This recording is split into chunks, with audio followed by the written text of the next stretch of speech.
most of, like, all of this here is really these guys running this here, and I'm kind of helping where I can. But This yeah, is what it's about. Right? yeah, exactly, All yeah, the partnerships. yeah. New things we do all the time.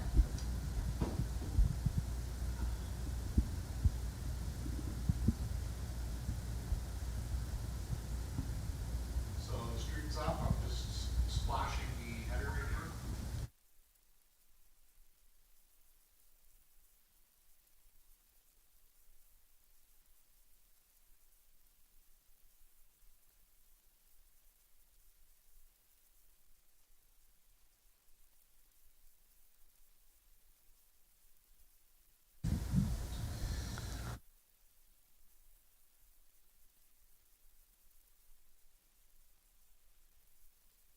One. Welcome to this week's episode of Genres of People. My name is Nick Weaver of Gain Media, or Gain Music. This is a weekly series where we talk to notable people in our community who have converged and contributed to the wonderful community of Guelph. And today we have with us Val Harrison from Guelph Museums. Hello. Thanks for inviting us. Yeah, thanks for being here with us. And I'm excited for our talk about, where you came from and how you got to Guelph, and also just about, in the spirit of everything, of the Guelph Museums and how you've pivoted and all that sort of stuff. So looking forward to having you here and chatting about that. Thank you. Oh, I hope I've got a few stories to tell and everything. So Always love it. That's the best part of history. I've always been definitely very fascinated with history. It's been something that's kind of always drawn me, and maybe to the annoyance of some of my friends of talking about how things came to be. it's never annoying. Stories are, that's what makes up our everyday life, right? Exactly, we capture them and gather them and share them. Yeah, and that's exactly. what it's about. Yeah. So in these episodes, what I've really been enjoying is not only the conversations, but getting to know our guests. And I didn't realize, I've known you for a couple of years now, but I didn't realize that you came from Harriston, which is very close to where I grew up as well. Palmerston. Yeah. I do say Palmerston. There are different ways of pronouncing it. Yeah, last week Lynn said Palmerston, and I was reminded of how everyone there calls it Palmerston, but I didn't think this was called your Pam. But anyways. I say Palmerston. Yeah. So great little community. Obviously, it's very different from Guelph, but not too much, but very rural. So what was it like for you growing up in that area? Well, it's all my life. Grew up on a farm, fifth generation on the farm, and my kids were sixth generation, and my brother, who still is there, and my mom and family, they're all there, and it's part of us. So life on the farm, I think it was great. I loved it. There was always something to do, keep busy. We had a farm that had milk cows when I was little. As we grew older, we had less of that sort of thing, but with all the animals around. And of course, I played in the river. I jumped in the hay miles. I did all of the things that scared the death out of my mom. Dad encouraged us to do stuff like that, of course. Yeah. But it felt good. And then I always hear about. I know you were talking last week with Lynn about visiting, working on the summertime at camps.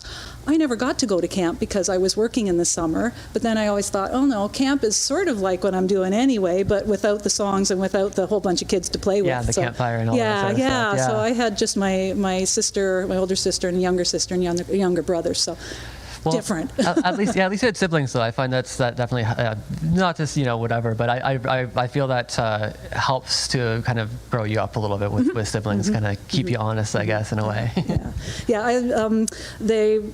I was sort of the in-between, so, and I was always the bigger of everyone, so I kept everybody in line. That was my job, it seemed. Yeah, and I know that region does have quite a lot of histories in it itself, in that, the railways and everything else like that, and the formation of the country, so it's quite rich in history out there. Yeah, well, and being the generations on my father's side, the Harrisons from Harriston, so it just sort of, there's a bit of history that way, so I think that's where my growth, my love of finding out more about our stories that came from that, because of the tracing back my family, and on my mom's side I never got to know as much, and I think I should be learning more. There's great stories for all of us, and my mom's and my dad's both the same, but growing up a Harrison in Harriston, it was always interesting to trace back that history, and then of course going on to different levels in school, history became, I just loved it. It was just it just sparked something, right? Yeah, so you get it. Yeah, exactly. Yeah. Yeah, just something that's sort of affinity to it, sort of thing.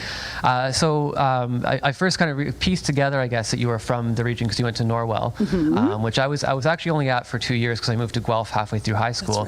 That's right. So what, was it kind of in high school that you were getting more and more drawn to history and things like that, and that's what got you to study more about it, or where were you thinking that kind of came into play? I think it was in my blood from the beginning, like listening to stories from grandpa and grandmas on growing up and about what it was like on the farm and and where, how it came to be. Like, there's an evolution of why we're doing what we're doing, and the new things that were coming on. And then it was always those stories that I was always drawn to the stories and the artifacts, because we had so much that was still on the farm about our growing up. So there was that. There was always that I was drawn to those stories, and even in high school. And I don't know if we ever had the same teachers, but there was I think you said Mr. Thompson was. Yeah, but I didn't have him as he was more phys ed and all that. So I had Mr. Perot and Judy Tuck and all people that, and those are the history. And Judy always had a love for the local history as well. And Mr. Perot always had this great way of telling stories, which I always think you have to love it. History's not boring, and when I hear that from people, it's like, no, you were never taught right, or you just don't know. Your life is your history, and it's fascinating. And there's so many connections within that too. Just hearing even that the crossover that we had in different times, but in the same area, and recognizing, I could go back there and probably have similar memories of same areas as you had back then. And so it's interesting how that reoccurs throughout history, of these kind of crossing over of family lines or of people meeting each other, anything like that. So and you have your youth there, right? You remember from a young age, and I still go back. I mean, it was my home for years. We moved down to Guelph for 10 years, and just recently have moved back Elora way. So I'm in between. I've got the best of all worlds, because I can share my early days and my formative years and where my friends are, and then also have here where I've developed and learned a history, and I know more about Guelph, and it's become a home. Like once you're in Guelph, it becomes who you are too, right? Yeah, so, most definitely. Yeah. So, in our talks too, you'd mentioned that you went to school to study anthropology in Waterloo. So what was it about Waterloo that sort of was interesting, or what drew you there at the time? And isn't it funny? I'm a homebody. It was close to home, but far enough away. That's why I stayed in Guelph. Yeah, isn't it funny? It's in anthropology. I loved archaeology. I was going to be in grade 5. I decided I wanted to be an archaeologist because of reading about Pompeii and of course Egypt and all the different places in the world that you wanted to travel to, Machu Picchu, right? All those places. And so I thought archaeology was it. But then I decided, I think anthropology, it covers everything. And then maybe I make a decision at that point. And then I just loved university too. It was more just I had fun at university. Just really getting to explore all of the things you're interested in. So we've been talking with a lot of the guests that we've had before. I noticed that often it's not exactly the straight and narrow path that kind of leads you to the career that you're in, but it seems for yourself you've always been very interested in anthropology and history and all those sort of stories. So was it a typical way that you kind of took, or It was funny. I never thought that I'd work in a museum. Right? I was thinking, okay, I actually didn't really have a plan. I knew I was going to university, loved history, but I loved the anthropology, loved the archaeology, any of the studies in anthropology. I thought that was somewhere in there. It would fit. And then there was positions that came up at different museums in the area, and thinking, this is what I want to do, like the Games Museum in Waterloo, and then over to Joseph Schneider House, where I got to do living history and costume, period costume. What better job was that? And doing teacher-interpreter position, where I could tell stories. And I could tell stories with the real thing and bring history to life, which was the big part. I mean, that's where we learn. By showing and doing and participating in, right? And learning those things. So bit by bit, it just evolved. Yeah, that's fascinating, because I still, remember those school trips of going to, St. Mary's in the Huron or wherever it was, and really immersing yourself. And you can kind of, you touch it a little bit closer, it starts making it more more real, I think, for people when they can actually experience that. So that's interesting to hear. Yeah, different museums, different. And there's so many genres too, and even the Seagram Museum in Waterloo, and that was a museum about alcohol and distilling. And I thought, oh, after that job, I was the best. I loved going to parties because all I could do is I could talk about every alcohol but the history behind it too. So all of the how things were made, why there was a difference between one and another, and so that was fun. It was Yeah, good and fun. I think that can be the challenge of studying something like history. Yeah. I always found that I was so fascinated with it, and there's so many applications and there's so many crossovers, but finding a career, I always partly thought growing up that all I could do was teaching. And I think for some people studying history or looking into it, that almost gets, maybe it's not so much anymore, but when I was going through school, I felt it's like you're going to be a teacher if you study that sort of thing. I think I had that thought in my mind at one point too, and I think by moving into this world, history, part of it is in the interpretation, which is the teaching part. So Yeah. I think I got the better of, like, I love being able to share stories with all levels and all like, from our youngest to our oldest visitors. Yeah, right? and I think that's an amazing thing because teaching, it really is a huge responsibility as well. And I don't say only teaching as a negative, because I've always been very fascinated, and my mother was a teacher as well. So anyone who can really do that, it takes 30 yes. plus kids in a room and Yeah. try and guide them along that Yeah. way. So kudos to all the teachers out there. Yeah, because and I always find I had the easier part of it, that in our groups, when they come visiting, they come for a short while, and then we send them home again. off, But yeah. but still, we get to engage with the young and see where their minds are working and how they're going about thinking about what we're telling them. Yeah. And does it stick? And will it go home with them? And will they ask questions beyond? Because that's the big part.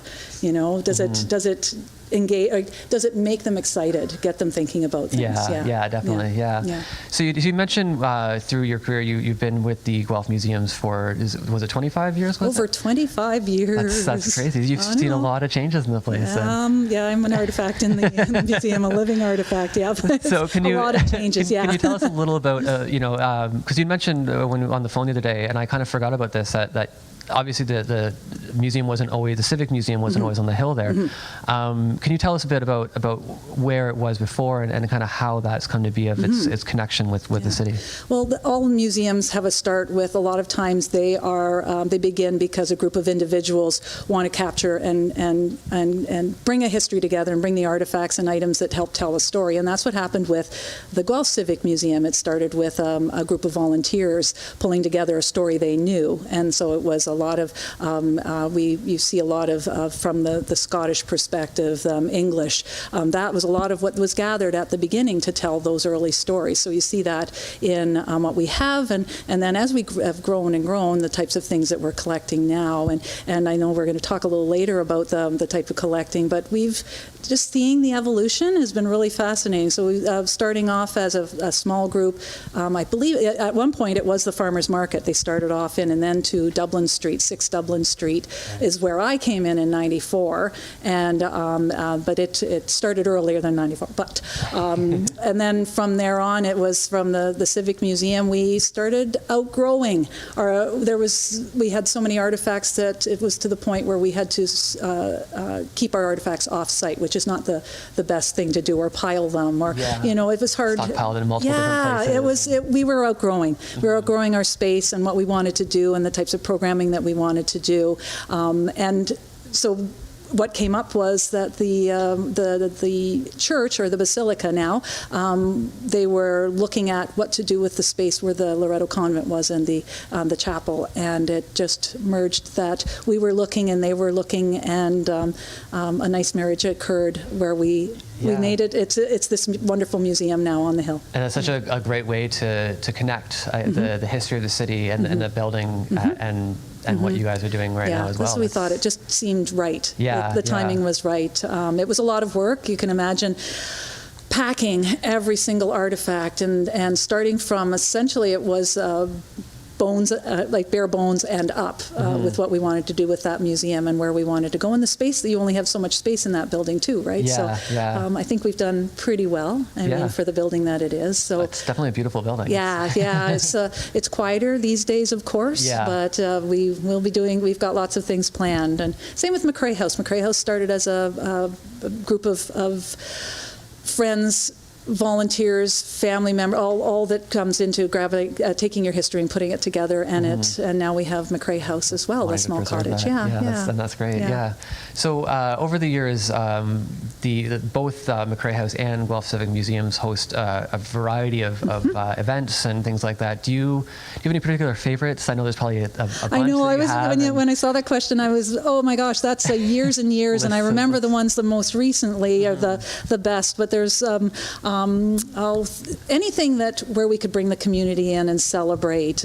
Years and years and years ago at McCrae House, we did things like teddy bear picnics and Canada Day events, and Guelph Amateur Radio Club would come every remembrance, and for 20 plus years they were always sending out and receiving messages around the world. So there's special events like that had their time and their place, and even technologies have changed. You can imagine amateur radio too has changed, and then I think of things more recently with partnerships like with Woodland Memorial Park and spirit walks that we do there, and we did those for years. And stopped for a little bit, started to do more downtown where we did neighborhood walks with using actors to bring life to these characters in Guelph. And we're back to, we were going to be back to, but we had to cancel this year, but back to Woodlawn Memorial Park and bringing to life for the third year back another spirit walk. So I love that history. I truly love that. Cool. It's a great way of exploring your history. So things like that are there's just so many groups that we've worked with. I mean, the Guelph Film Festival we've been working with more and more with different capturing stories with Jenny Mitchell. And which of course started just this last week. So there's some great people that way. With McCrae and all of the different, like the writing of the poem 100th anniversary, we've been doing different types of activities that commemorate John McCrae and his poem and the death of his and the end of his life in 1918. And one of my favorite and one of the things that'll stick with me forever is we took a group over to Belgium to commemorate the death of McCrae, and we went to his graveyard, and we went to all the places that he would have been part of, and we were it was an emotional time because all the people that were there had family that they were looking at we were going to all their graveyards, and even my husband, we were able to go to Beaumont Hamel because two of his great uncles had lost their lives, and I went to, and then we also went to where my great uncle was buried, and it was a trek. It was getting out into a farmer's field and walking 2 kilometers and finding it and saying, here we are. It was emotional, and I can imagine. And I would say everybody that was there felt the same way, but we got to lead it. That's pretty amazing. That's really amazing. Sweet, So and with all these events, I mean, obviously there's so many things that are always kind of coming up and happening. So for some of these you mentioned, like with the spirit walks and things like that, do you kind of reach out to then local theater companies and everything and have them involved and get them involved as well? Or? And that's the fun part. I love picking up the phone and talking to someone. I'm dating myself, but I always like to do that. But it's all the different ways that we can connect now. But it was calling and, okay, we want to do this. Can it happen? Who do we need to call? Who can we call? And yes, it would be then getting in touch with actors, building ourselves out from there every year, contacting and new characters. So who do we draw on? Who do we get to do the research? And that's our team at the museum, but the cemetery did their own tour. So we combine that. So there's so many different ways of going about pulling it together to make it come to a great event. Now, I'm on the programming side of things at the museum and have been all my life there. So it's neat to see how we pull the storytelling and the collecting of our stories in our artifacts, and how do we bring those to life? That's always been mine, and all the different ways that we can do that too. Yeah, because I'm sure, it changes over time, right? So who's there or what's coming in or some new piece of information, or that's great. And whose stories are we missing? Exactly. I mean, yeah. everybody has a story to tell, and we don't have to pick the, every special person that's contributed like greatly, and we have so much information on. It's the ones that the everyday life of people that I think are just as fascinating. Yeah, exactly. Because it helps grow the community. Yeah, totally. Yeah. So you also, I was seeing the, I don't know if I'm going to phrase this right, but the Guelph Guild Storytellers. Another great group. I was going to say Guelph Guild of Storytellers, but it's Guelph Guild Storytellers. So what's there's some events run through that organization as well. So what did they pre-COVID sort of run with for that? Okay, and that's another group that I've known for years and seen them change over the years too, and so our last of when we've worked together has been how can we how can you use our facility, because we have this wonderful facility that we want our community to use, and we can partner with, and storytelling is what you do, and storytelling is, our handle is, our stories are what we do, right? So it was perfect. It was a perfect fit. So we provide the venue, and they have the storytellers come in, and it became that Tales from the Hill. Oh, that's great. Yeah, that's great. and we've had to change it. Yeah. And it's funny, I just ran into Saya Van Geest, who is part of that group today, and we were talking about, can she come in and tape some stories in the museum for their next Wednesday evening Facebook Live, or the Zoom, or whichever platform they're using, and doing the same thing. So we continue on. Yeah, you just push forward. Yeah, and they do some great work too with what they. It's a way of people to get together and share something they love to do, which is share stories. So it's a separate organization that works Yes, it is. Yeah. So, and it's a good example of the types of partnerships that we do at the museum. Yeah, because it takes all different kinds of people. That's great. So something else we kind of talked about a little beforehand. In addition to all these connections that are sort of made through the museum, is with the university. So I know obviously with the history department, and I mentioned earlier Kevin James and people like that. How they kind of interact with the museum, and how those sort of shared histories between the university and the rest of Guelph, how that works. Well, you can imagine we have a gold mine of young minds that are that we can use to help us in the type of work that we do, and that's gathering our information, picking topics, having it as like in a master's program, having the professor gather their students to say, here, we've got this project, we're wanting to partner, and we are partnering with the museums. How can we work together? Here's some goals that we can set. And we've done some great work with a number of professors at the university.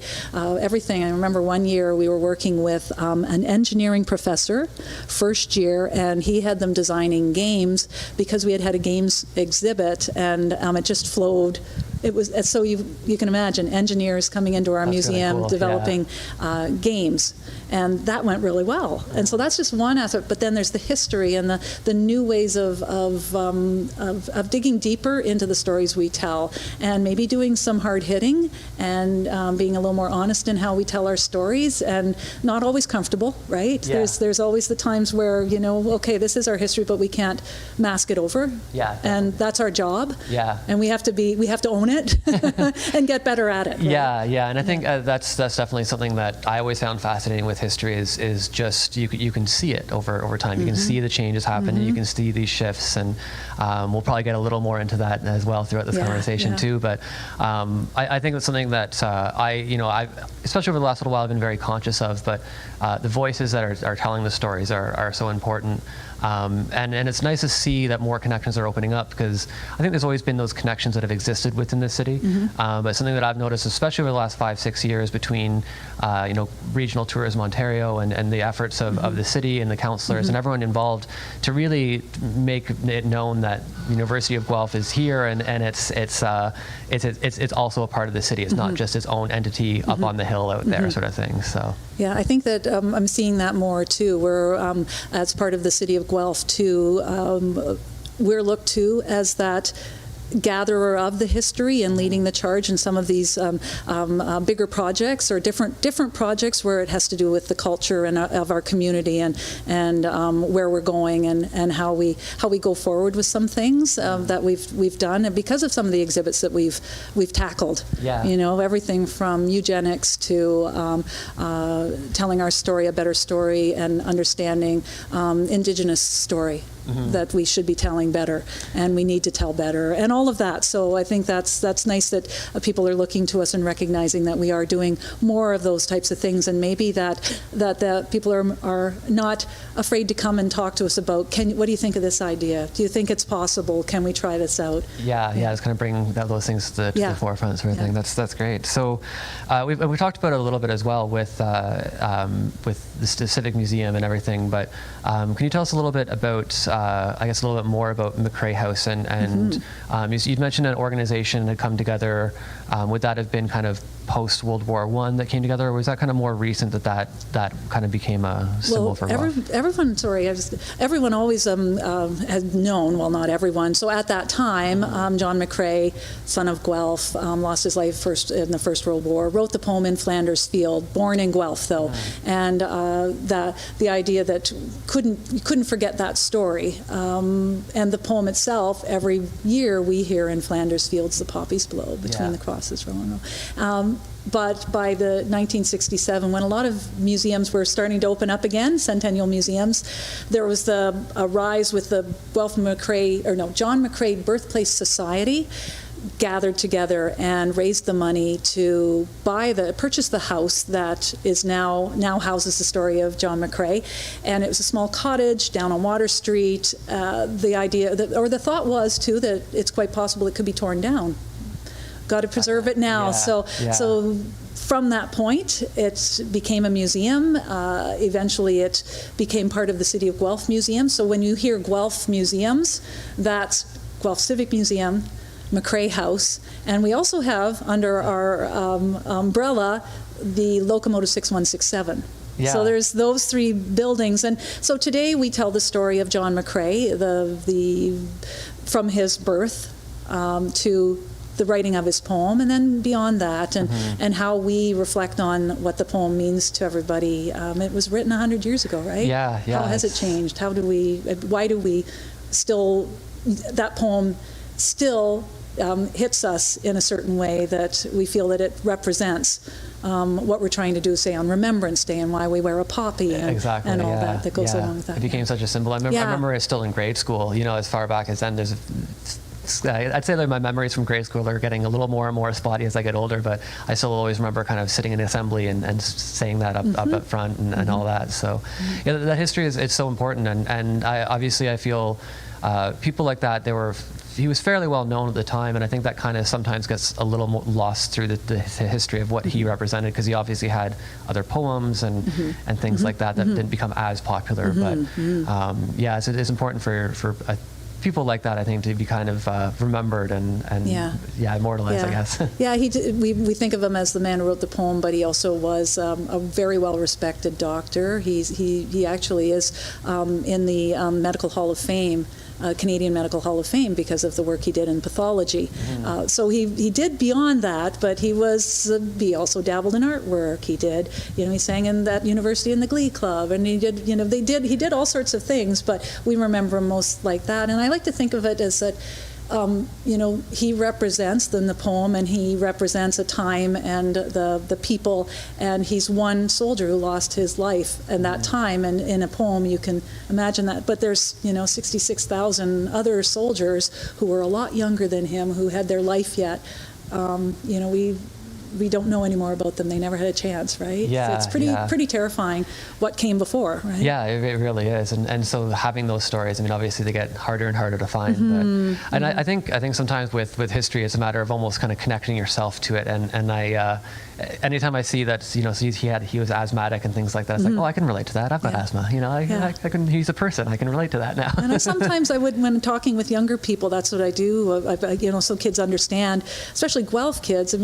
He went to Guelph Central Public School. He went to GCVI. These are all schools in this area. He went off to university, but he was only 16, you know, and he had graduated at asthma. I 16. use that. Anybody know what asthma's like? You know Yeah. what that's like, right? So those are stories to make him more real for people. Yeah, exactly, And, yeah. you know, he just was a guy who did not plan this, right, but had to deal with it. Yeah, right? exactly. Yeah.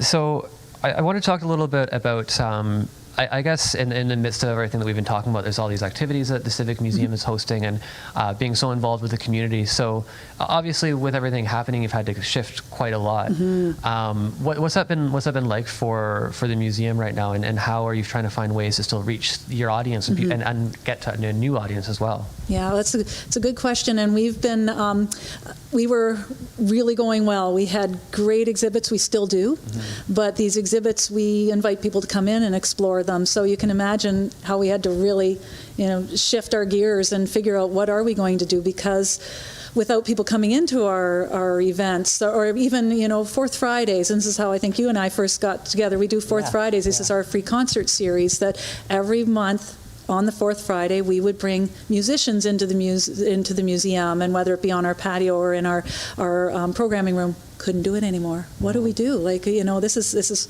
it's heartbreaking, because that was one of the things that it brought new audiences in, right, with the new musicians, and then we'd also have our lecture series and the exhibits that we would have opening events for, and all the events, everything that we did shut down. Yeah. And we shut down. The museum closed down. So getting back those gears to think of how we could do that, and all of us have learned, and we were talking about this, of how we've all gone digital. We've had to rethink. It's a new world for us, a brave new world, and we're forging onward and using our social media to get the word out. Less paper, more social media, getting the stories out, getting, you know, sharing our artifacts, but how do you share it when you can't see it? Okay, that we've got those means to do that, but let's do it better. I mean, we've, years back, I think we were more passive in our approach to telling history. Now we're getting, like, we're here.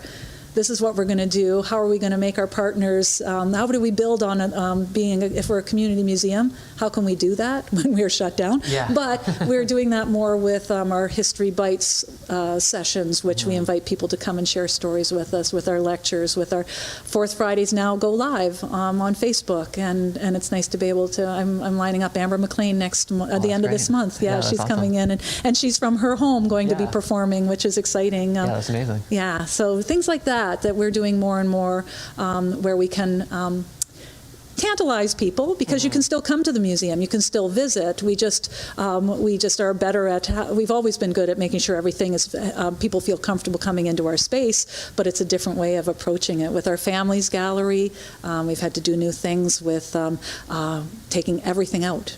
Everything was hands-on. Yeah, that's no longer. that's quite the process, and that's always a challenge, I think, for everyone, is just finding these creative ways to keep telling those stories and have that out there. Did you find that there have been some kind of challenges aside from the obvious of trying to get the message across, I guess, to, you know, either a new audience or your existing audience or anything like that? Yeah, I think, well, it is the challenge of just making sure we're getting our voice heard. There's people who used to come and I mean, they're afraid to come out. I mean, but making sure, do they use the, social media the way other people do? Are we hitting the right audience? Who do we go to? We're experimenting and finding out what works. We're finding that, I mean, people are getting exhausted by our media too. Like, when is too much? And that's the biggest thing too, is a challenge, because you don't want to just say, just sit in front of your screen all day, you know? We've got something for you. And so how do we, and this is what outside. we're thinking about, how we can do that. Like, okay, so we still use our different types of platforms to let people know what we're doing, but how can we invite them to do other things? So if you like this, then you should try this outdoors. Or, you know, then those are things in our programming side of things. How do we make it so that people can still get involved and feel like they can come out in the community too? Yeah, and that's a challenge, because in anyone who is in an industry that is encouraging people to come together, it gets to be a big challenge, because you don't want to put anyone at risk for anything, whatever reason. We had a good example today, was the Guelph Chamber Choir. We had an opening, I call it COVID-19 style, and they were willing, they wanted to.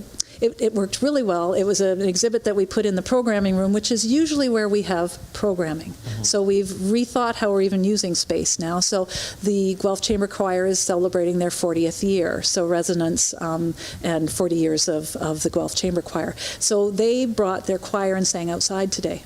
That's really cool. With their masks on. I thought I heard that. Yeah, over there. with their masks on, and it was amazing. I mean, we lucked out with the weather, but to be able to do that outside and invite people in, as we have to with our protocol, a few at a time, and it worked really well. Yeah, so we can do it. Right? Yeah, it's totally still possible. Yeah, Definitely. yeah. So as I guess with some of the programming, some of these stories over time kind of get a little further away, like as that drum of time kind of beats on.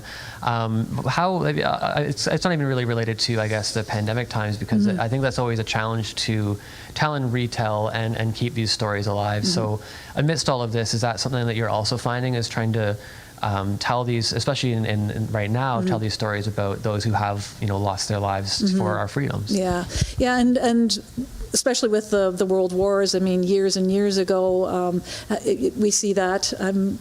20 years ago, 25 years ago, when I was doing programming, there was a couple of First World War soldiers still alive, older, but still we could say that. I had that like real history. There they are telling. And now recently we do events where we were thanking our veterans, and some of the vets that were there from the Second World. There's many vets that are past, like of more current more current activities that our peacekeepers have been involved in. But when you see a gentleman or a woman from the Second World War in their 90s telling these amazing stories, and then the next year they're gone. Yeah, it's like it's a sad thing to see. And so there's stories like that. And then in the Civic Museum, it's stories that our history is all the time. Like what I was saying before, it's not 100 years, 200, 500, 1,000. Like that's important. Those are all important histories, but we need to keep telling our stories, how they change and how they affect us, and why we need to tell those stories and tell them truly. Because, say our one of our exhibits is circa 1999, and it's 20 years ago, but we're telling stories of those individuals in that exhibit. They're still alive, but they got a lot to tell, and they've changed in 20 years. But it's their history we've captured from those beautiful photographs that we're using there. So we're telling and retelling and searching for and telling. We want to tell better stories, right? Because 20 years ago we weren't being truthful in all of our storytelling. Right? And that's the thing, especially nowadays, and it's been discussed a lot of just the changing voices and the voices that need to be heard more.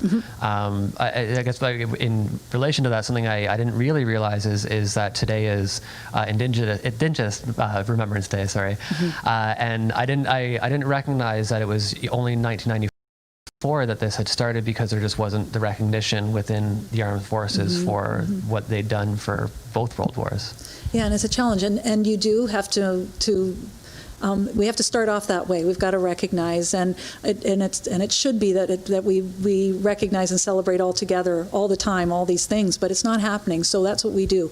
We take those stories and celebrate until and get everybody understanding those stories. And I know some of the things. I know what we've been doing recently with all of what's been going on is we've been doing rapid response collecting, and that's a huge project, because we were trying to do a moratorium on our collecting, because we need to catch up, because we have some amazing things coming into our collection, and to catalog them properly we need the time. But when this all happened, we knew that there was some things we have to gather that tell the story of what's happening now in a pandemic, and all of the things that are happening too with Black Lives Matter and the different situations that have been happening, that we need to capture these stories now. Think of a pandemic, Spanish flu. We don't have that information. 100 years ago, it's like we need it now. Yeah, exactly. So so you have been working obviously very closely with the Guelph Black Heritage Society and Queen and Marva and all them. So can you tell a little bit about what all you've been doing with that? Because it seems like a pretty big project to kind of undertake for Yeah. sure. Well, I have to give kudos to the rest of the team, because it's the curatorial team, like Dawn Owen is leading the charge with the curating. She has some brilliant, and she's great at pulling those stories together, working with the community. I'm really loving that we're really getting out there and telling the stories and telling them right, and leading those charges. Like, you have to have someone along with all of our team.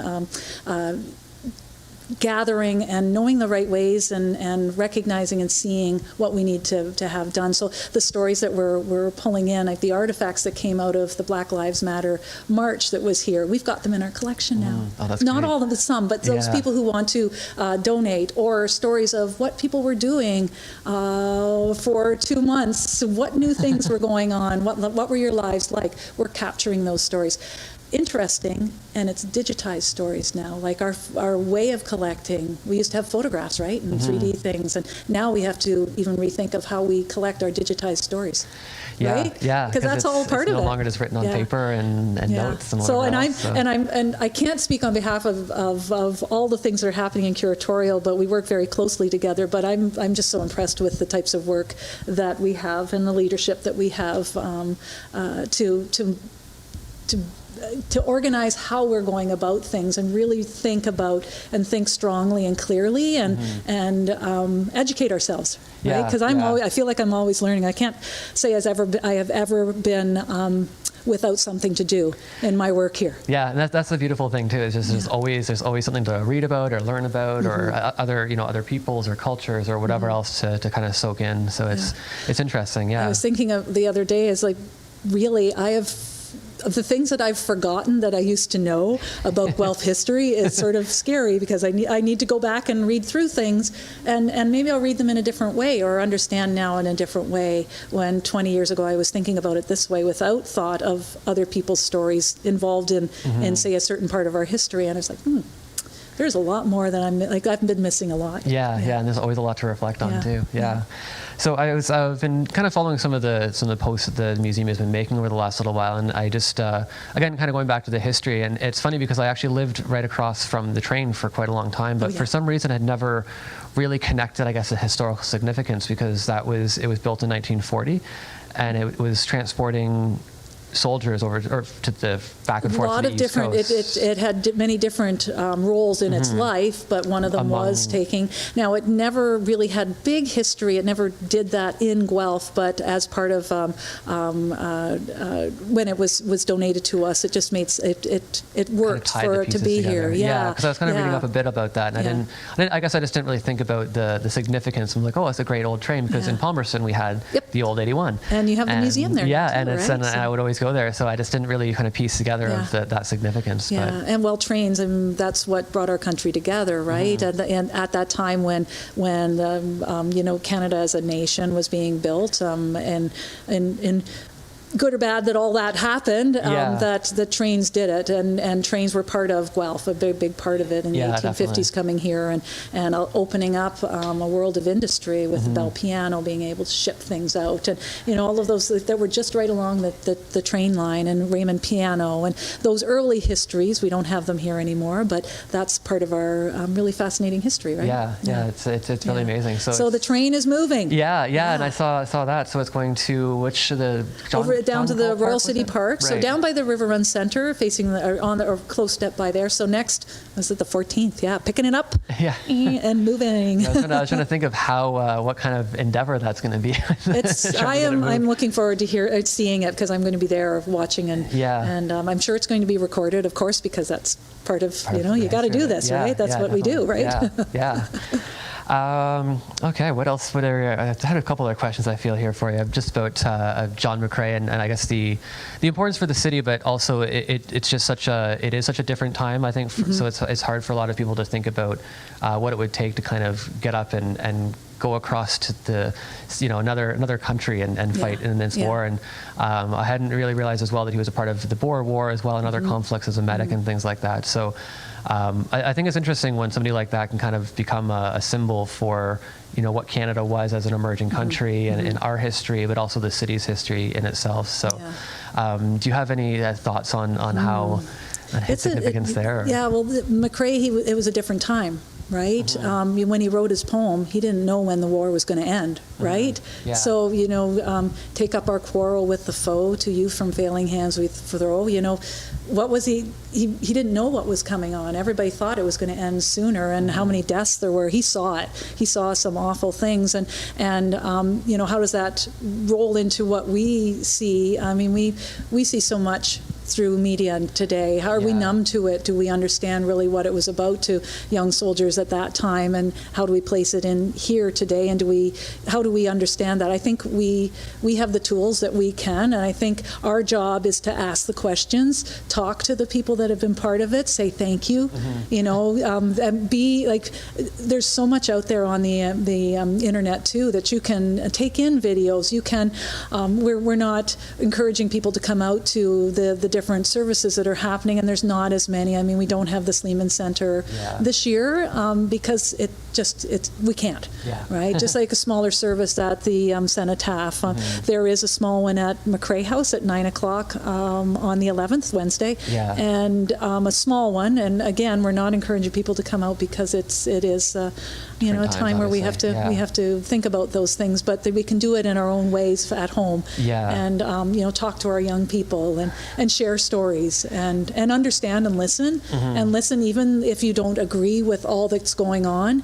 Listen to the people that are part of it, because they do it they do it because they believe in what they do, right? Yeah, and I think that's the challenging thing. It's obviously a very controversial topic, and I've always found it fascinating. I mean, I spend a lot of time, and have been spending a lot of time over the last little while, just watching all the colorized war documentaries and all these things coming out, and you really can't help but put yourself there, at least for me, when I see those, and it just seems so vivid and real. And it's interesting because I myself, I feel I'm a very, very much a pacifist and whatever else, but I also have such great respect for anyone who is going to, not knowing fully what they're going into, but they're defending. They want to go out and defend their freedoms and what this country stands for. And I think it's really interesting to reflect on, because that is what's formed so much of the Canadian identity.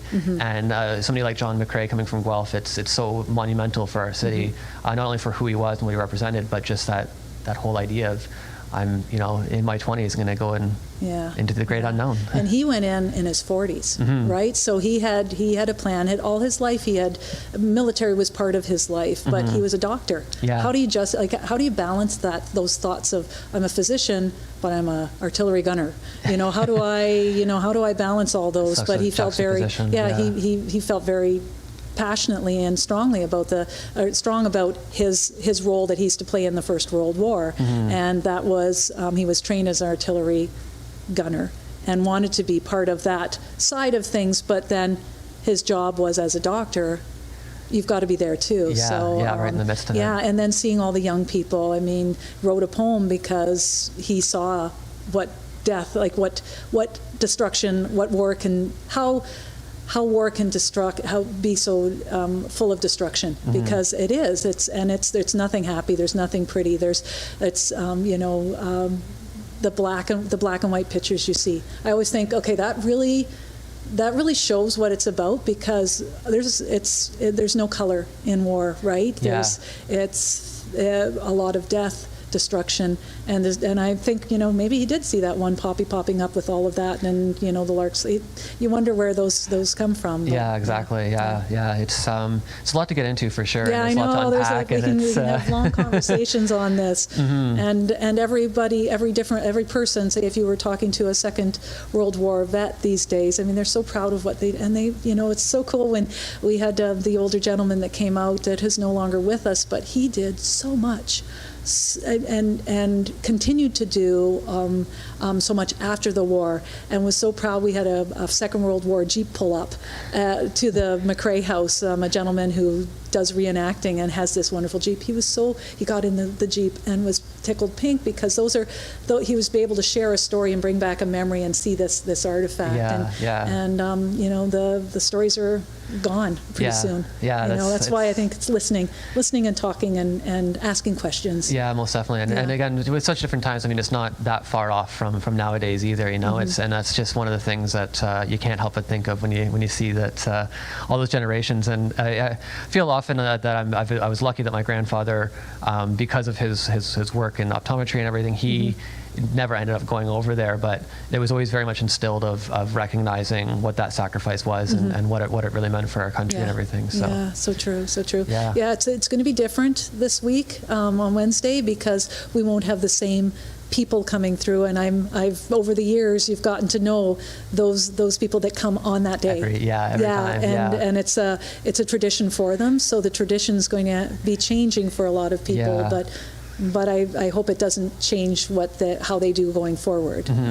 Recognize. Yeah, I remember seeing a few things with obviously with D-Day as well, the celebration of that. It was obviously very changed, but people were still going and able to kind of experience it in their own ways and whatever else. So I think it's important to take those times to, remember and take your own moment if it's not right at 11 or whatever, whatever it is. That, we reach out, tell stories. Even we're doing a live broadcast or education programs now, and we're talking to people out in British Columbia, which we've never would have done otherwise. Amazing, yeah. So it's exciting. So there's new things, and we always talked about it, but this made us do it. Yeah. So now we're So it's a good push. Yeah, and good team because River Run is helping us out. We're doing some great partnerships with other people in the city. So That's great. Well, we'll have to have more of them on this episode for sure and talk about that. But is there anything else that you want to talk about as far as the upcoming Remembrance Day or what the museum's up to or anything like that? Yeah, we have some really great exhibits that we've just opened up. The Second World War, smaller case exhibits. So the Second World War, the end of the Second World War, we're recognizing that, and we've done that in telling the story of a family of soldiers, and this is looking at the liberation of Holland and the battles that went on there, and we're looking at, and I'm just hoping I've got the name. It's John Kenneth McAllister. Yes, John Kenneth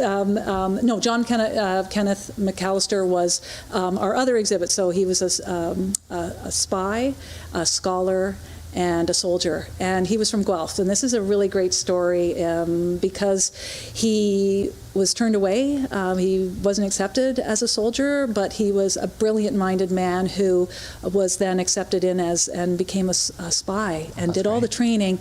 But he was captured and went to Buchenwald and was tortured and executed, and the story ended there, but we're telling the story in Guelph.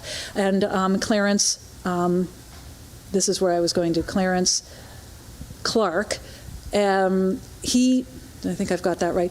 It's a group of brothers, and I apologize because I did do that, but it's a story of three brothers, and they were in the Netherlands, and the one brother, he lost his life, Clarence lost his life, and so we tell that story. And we have artifacts from our collection, but two great stories there. We have the circa 1999, and we also have a great one called Lay of the Land. So some really good exhibits if you have a chance to visit. Yeah, that's really amazing, and just even bringing up the connection of the Netherlands. I love that because that's where my Opa came from, and he was captured, but we never really heard many stories. I mean, he passed away when he was 70, and I was still pretty young.